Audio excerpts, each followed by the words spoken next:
Hi, my name is Nancy Canning, and I am a certified clinical hypnotherapist.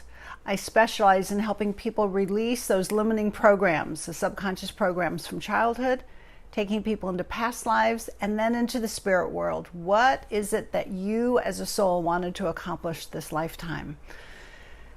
So I'm in the process of writing my next book, Your Heart's Calling, How to Live a Life You Love. And one of the chapters I'm writing about is about worry.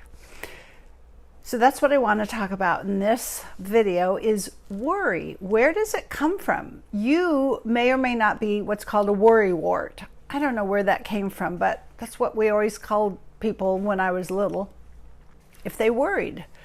So there's many ways that can start, but I want to talk about a couple of very common ways that worrying actually gets going in your life. You may think if you worry a lot that shows you care. It's one of the underlying reasons people hold on to worry. If something might happen and you don't worry about it, does that mean you don't care? Or if it's about a loved one and you don't worry about them if they're having problems, does that mean you don't care? That's something to think about, because if that's true for you, that's a lie.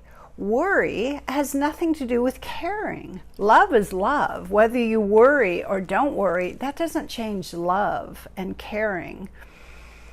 And so it's one of the ways you could stop worrying so much when you realize I can still care and actually do something a little more productive than worry, because worrying actually is not productive. It's on the negative side. It doesn't really lead to positive results.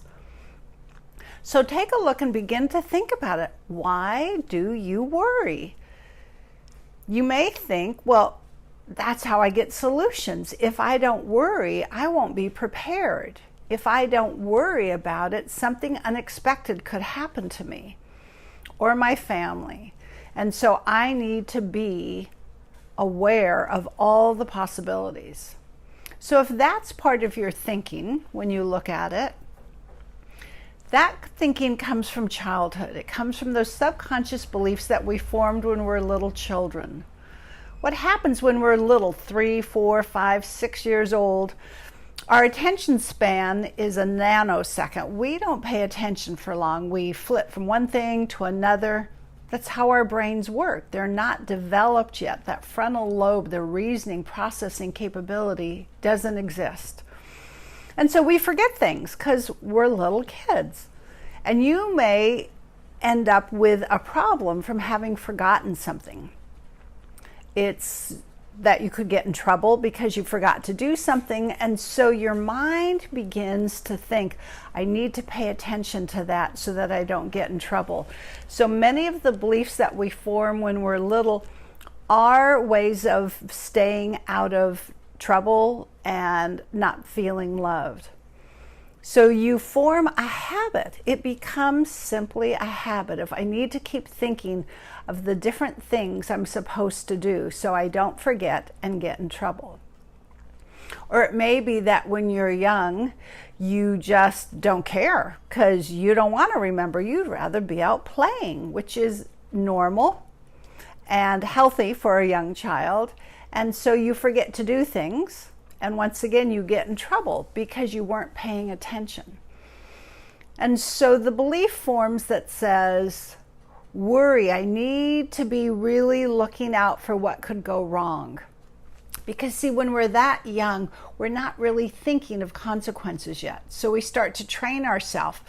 I have to look out. If this happens, then I'll get in trouble. Or if I don't do that, then I'll get in trouble. So you worry about it as a way of keeping those thoughts active so you don't simply forget, which is your natural state.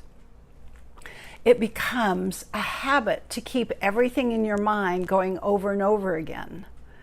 And that habit gets ingrained, and then over the years and over the decades, it just takes on a life of its own. That way of being takes over as part of your identity of who you are. When, in fact, it was just a thought process of a young child that got stuck in time. Another reason that people worry is because they think that it will protect them. This is often in some highly dysfunctional or chaotic homes. You have to be aware of what's going to happen. If my dad comes home and he's angry, I need to make sure and do thus and so. Or if mom is in a mood, I need to make sure I don't do this. You're doing it to stay safe.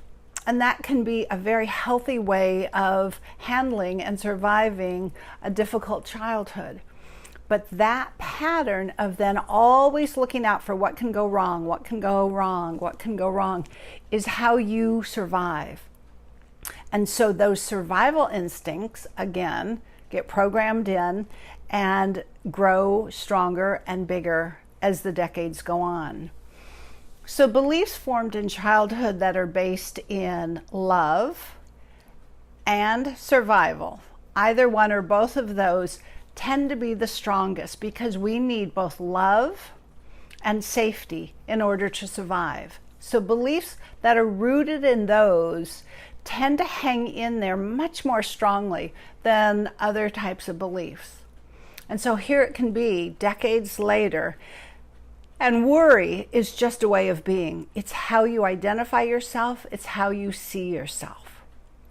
So I'm inviting you to take a look at how you worry, when, what are the thoughts in your head, and then to go deeper into the why. What is it doing for you? How is it meant to help? And I know that there can be a lot of fear. You can have physical sensations and emotions that can come up at even the thought of not worrying. And if that happens, that's great because it means those are simply based in survival, and it's not true. Listen to that. Those worries you have are not true. Look back on your life and look and see how many of them actually came to pass. The other thing is this. Those worries, the very habit of worry, is based in the consciousness of when you were a child, 4, 5, 6 years old. So whenever that worry is activated, your brain thinks you are still that 4, 5, 6-year-old child. You are not thinking as the adult. It is your adult thinking, but the thoughts are simply replays in the consciousness of when you were little. It's more difficult to get really clear answers in your midlife when you're thinking from the brain and consciousness of a little 4-year-old. And so the thoughts and the responses you have to worry take over. They have a life of their own, and they are not based in who you actually are now. So as you begin to challenge them, that's my suggestion. Challenge the worries. Write them out. Get really clear. Think about the worst case that could happen, and then come to terms with that. If that actually happens, can you and your God, can you and Source, can you in that greater presence in life actually handle it? And the answer is yes, because you have handled everything up until now. Sure, you might have liked to have handled some things better, don't we all? But the truth is, you're still here, you survived, you handled everything that life has thrown at you.